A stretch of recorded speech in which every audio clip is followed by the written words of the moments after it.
Hello and welcome to this Bonfire Night bonus episode of God in Film, the podcast where a Christian and an atheist dive into the best that cinema has to offer and see if we can find any parallels with the gospel or any other Bible stories.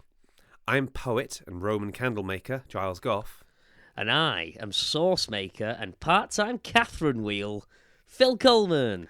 And today, for this special episode, we're going to be looking at Fireman Sam, the seminal children's cartoon that started in 1987 and was revived in the early 2000s. Phil, what does Fireman Sam mean to you? I mean, apart from the absolute emotional roller coaster, there's so many emotions that come to mind when it comes to Fireman Sam. And I'm sure you'd agree with that. 100%. Fireman Sam taught me so much. It was an absolutely seminal experience. Fireman Sam taught me never play with matches, don't overload a plug socket, make sure to put the fire guard in front of the fire. All these things, which has really done me a good stead over the years. They just don't teach this stuff in school. Do you know what I mean? Like this is this is one of those instances where art really is the great teacher. Here, it's funny you say that. I remember my teacher, Mrs. Houseman, was trying to get us to come up with slogans about Bonfire Night, and I remember putting my hand up. I couldn't have been more than 5, and I remember saying, Fireman Sam says, don't play with matches, and she was like, well done, Giles, and honestly, I can still remember that fact like 35 years later. So Fireman Sam has been responsible for some absolutely key memories in my life. I remember you saying that teacher even shed a tear at that point, like just... Yeah. What a hero. That kid's going to grow up to be a Nobel Prize winner. Yeah, I mean, the Nobel Prize is in the post, but what are you going to do, Plus, as well, the fact they make you pay the postage. Cheek. Yeah. But there we are. All right, now it's time for Phil's Facts. So, Fireman Sam is an animated children's television series about a fireman named Sam and his fellow firefighters and other residents in the fictional Welsh rural village of Pontypandy, which is really fun to say. It was broadcast for the first time in November 1987 on Welsh television channel S4C and is shown in more than 155 countries across the world, which is mental, actually. So, shall we get into some facts? Hells yes. The show was broadcast in English and Welsh at the same time, but on 2 different channels. In English, it was on the BBC, and in Welsh, it was on S4C. Growing up where I was, we had the option to watch Fireman Sam either in English or Sam Tan in Welsh. And obviously, I don't know how good your Welsh is, but Sam Tan literally just translates as Sam Fire or Fire Sam. I was that was literally one of my facts. Sorry, but, no, it's all good. I just like it. I mean, like, Sam Fire sounds more like a superhero's name. It's like, oh my god, it's Sam Fire. Is it a bird? Is it a plane? No, it's Sam Fire. In the show, Norman has caused more emergencies than any other character in the series, and that tracks. Freaking Norman, though. Is Norman okay? Do you know what I mean? Yeah, we are going to get into it with Norman. Excellent. Yeah, I mean, I think Norman is very much... a reflection of society as it was back when Fireman Sam was first aired in 1987, and it's very clear to see with the amount of hijinks he managed to get himself into, all of which very dangerous, of course. Yeah. So, several characters in the series have been named after and inspired by famous people and characters. Elvis Cridlington is named after and inspired by the famous singer Elvis Presley. Station Officer Steele was inspired by Dad's Army character Captain Mainwaring. Captain Mannering. Mannering. You know what? You know when you see something written down and you have no idea how you pronounce it, so you just give it a good old college try. Because I have no idea how to say that. Dillis Price, or Dulles Price. I'm not entirely sure how you pronounce that, actually. Dillis. Dillis, okay. Was inspired... I've got an anti-Dillis. A great anti-Dillis, but she's pretty great. That makes more sense, okay. Was inspired by Coronation Street character Hilda Ogden, while Norman Price's possible inspiration comes from the cartoon character Dennis the Menace, which I think that tracks in some ways. Yeah. The setting of the series is the fictional village of Pontypandy in Wales, which is a portmanteau of the names of 2 Welsh towns, Pontypridd and Tonapandi, which I think I've pronounced correctly. More or less. You're pretty much there. I'm happy with more or less. Not being Welsh, I think I'll take that as a win. It's a hard language to master. It's not Llanfair Pwch Gwyngyll Gerich Wydrobwyd Tansilio Go Go Goch. So, for me, it seems fairly straightforward, but I appreciate it's tricky for some people. I wish I could repeat that back to you. Do you know what? I just call it Llanfair PG because that's what everyone else calls it. So. And lastly, and this might be one of my favourite facts possibly ever, just because it's ridiculous.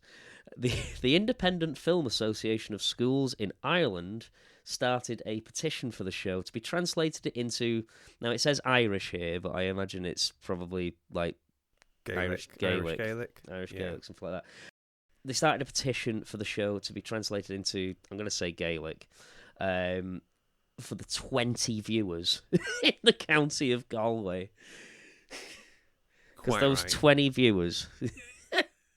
They definitely need to, pay the salary of a translator for the whole 20 of them. I heard that when when they tried to sell it over into America, they gave all the characters American accents. I'm like, how though? Like, growing up as a kid, like the number of things that Wales has given to the world, you can count on one hand. It's like, especially in the 80s, it was like Tom Jones, Shirley Bassey, Fireman Sam. And so, like, how do you take the Welshness out of Fireman Sam? Just think of the name of the setting. Do you know what I mean? Like, it's not like it's like we're in Panty Pandy, Milwaukee. It's not like it's there's nowhere like that. It's like if you gave all the characters in Hamilton Welsh accents. It would just be a bit strange.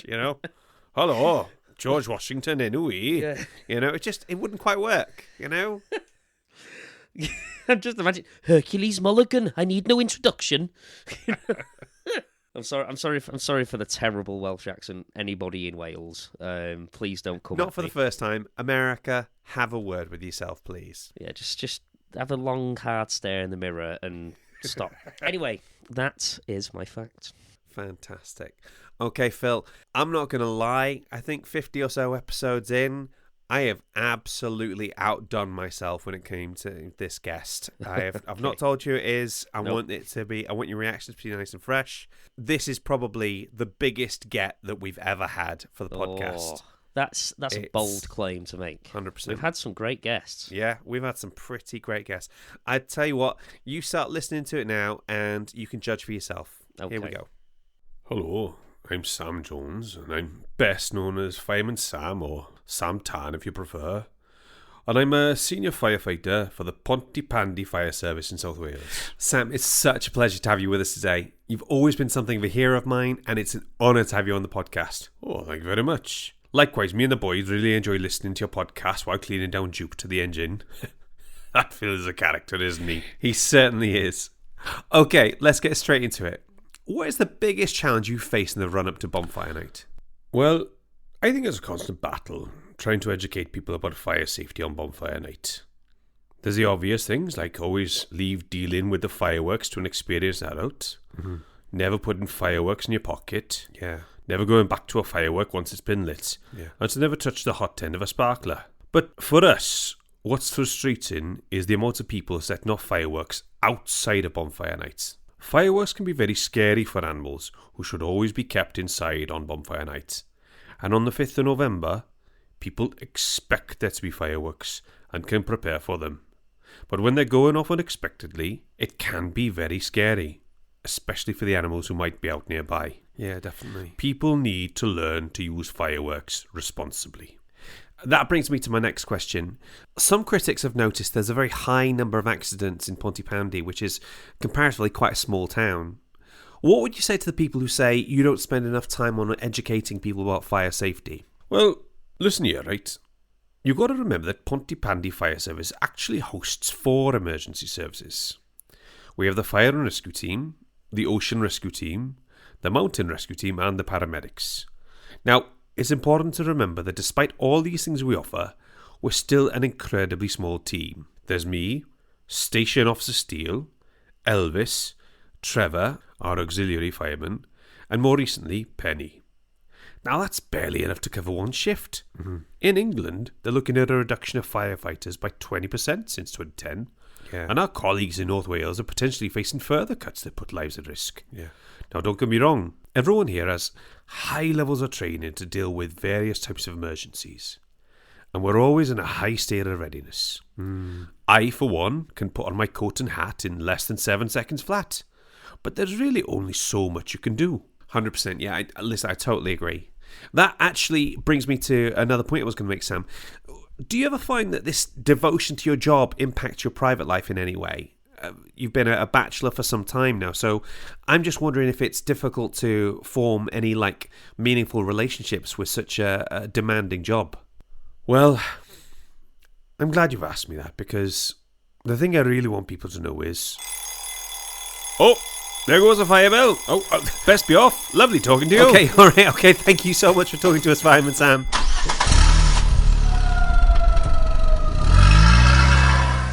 Yeah, that... It's really good. Oh, that's really good. So, Phil, that was Fireman Sam. What did you think? I am absolutely bowled over that you managed to get hold of Sam Tan himself. You know, like that's. I mean, what a guy as well. Like, he was so humble, and he spent all of his time just trying to make sure that we, the public, taking fire safety seriously, and that really is. Especially, with Bonfire Night coming up, and that is the most important thing. It was quite a big thing to get in, but of course, as you know, I'm Welsh. Everybody in Wales knows everybody else. Yeah, you actually have a WhatsApp group, I've heard. Yeah, Wales. It's the Wales, the WhatsApp group. Every time something pops off in England, somebody is blowing up the WhatsApp going, oh, what are they up to this time? Have you seen that bloody fool?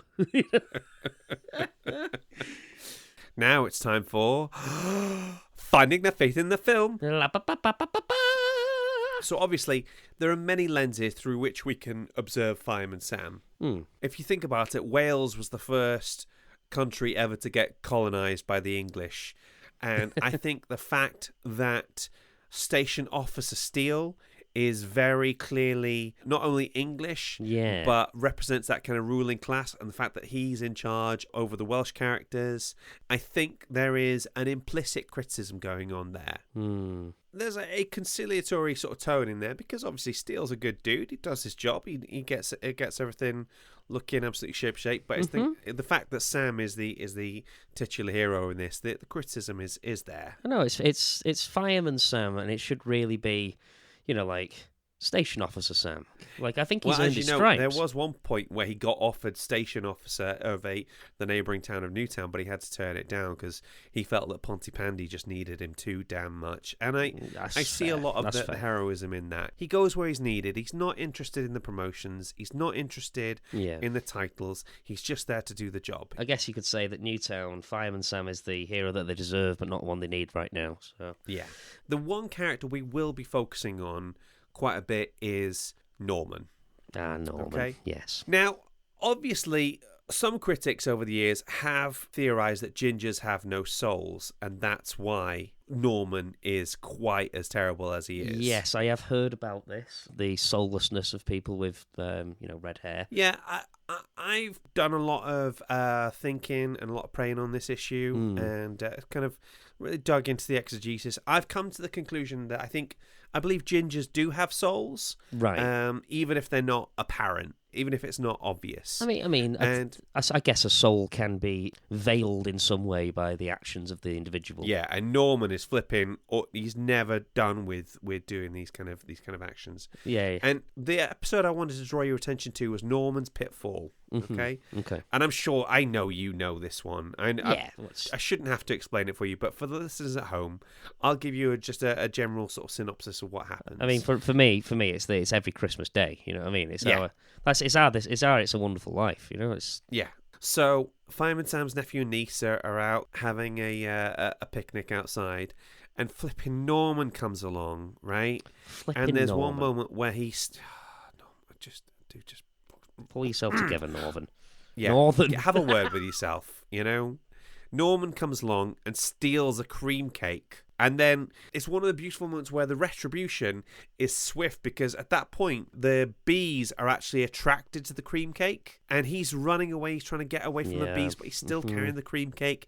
And they tell him get rid of the cream cake, and he doesn't, and he falls down a disused mine shaft. Do you know, I can already see some faith-based parallels 100%. here. So clearly what we're dealing with here is an allegory for man's sinful nature and the consequences of sin. I figured you probably already twigged on that one. Oh, I mean, as soon as you mention something like falling into a pit, then we get descent into hell. You know, I feel as though this writes itself in some ways. You know?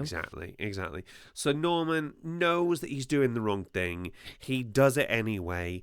And I feel it's almost like what we're seeing here is the entirety of the human experience from Genesis to now. And I feel like we could just have some sequences may have been shortened, thrown in there, you know, because it just sums up all of us in that moment. I'm obviously abridged for time, but you know, it's a 10-minute episode of pure quality.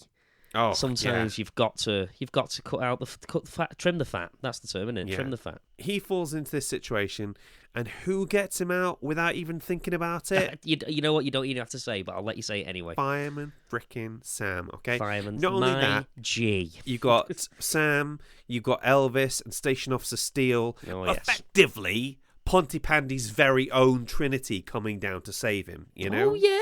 Oh, hey, you know what? I would never have made that connection. Actually, Station Officer Steele is obviously clearly representative of a very traditional view of God the Father. You know, heavily patriarchal with the sort of the English accent and the sort of wax moustache and all that sort of thing. There are conflicting views as to which one represents Jesus and which one is representing the Holy Spirit in there. Because my gut reaction is that Fireman Sam is Jesus in this context. But like Elvis is right there. Elvis, the king of rock and roll, the king and king of all kings. So it's like these parallels are just staring you in the face. Do you know what I mean? It's almost like they're begging to be analysed. Do you know what I mean? And I would say on the topic of Elvis being possibly the spirit there, like, you know, I would say that he was kind of like, you know, the heart and soul of the station, as it were. You know, I think he lends his spirit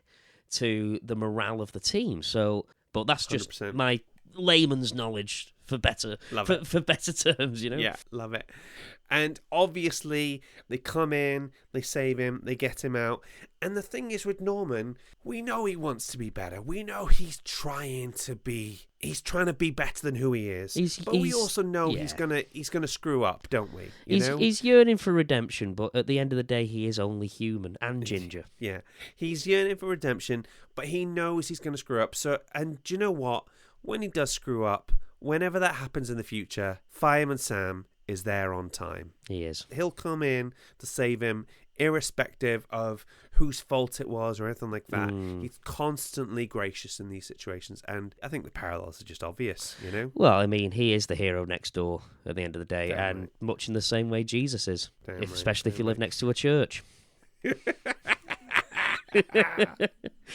Okay, listen, ladies and gentlemen, we could talk for hours about the many obvious parallels in Fireman Sam, but we're going to leave it there. Blindingly obvious. You check it out for yourself.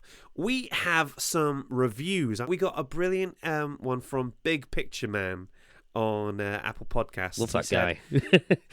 He said, excellent episode on Oppenheimer. This was a very thought-provoking episode which examines the history and the ethics of Hiroshima and Nagasaki bombs. Compelling listening. And do you know what? The Oppenheimer episode was like a ridiculously popular episode. Like the download figures for that were like biggest since our Exorcist episode. And to be fair, and the Exorcist episode had a literal exorcist. I still can't get over that, actually. That was so bloody cool. Yeah, we do not play when it comes to our guest bookings. I mean, Fireman Sam. Right. Anyway, it's time for us to go. Phil, have you had a good time? You know what? It's nice to be back, albeit briefly, and I always have a good time doing this. Thank you very much. Thank you very much. Awesome, guys. Bye. Bye. Gordon Film is hosted and created by Giles Goff and Phil Coleman. Mixing and editing by Giles. Our logo was designed by Julie Walsh. And our theme tune was composed by Rick Lee. Waffle editing by Claire Goff. Gordon Film is a Dask production. Please rate and review. And while you're at it, give them 5 stars, why don't you? They're a cracking pair of lads and I know they'd appreciate it. Have a great bonfire night and remember, be safe.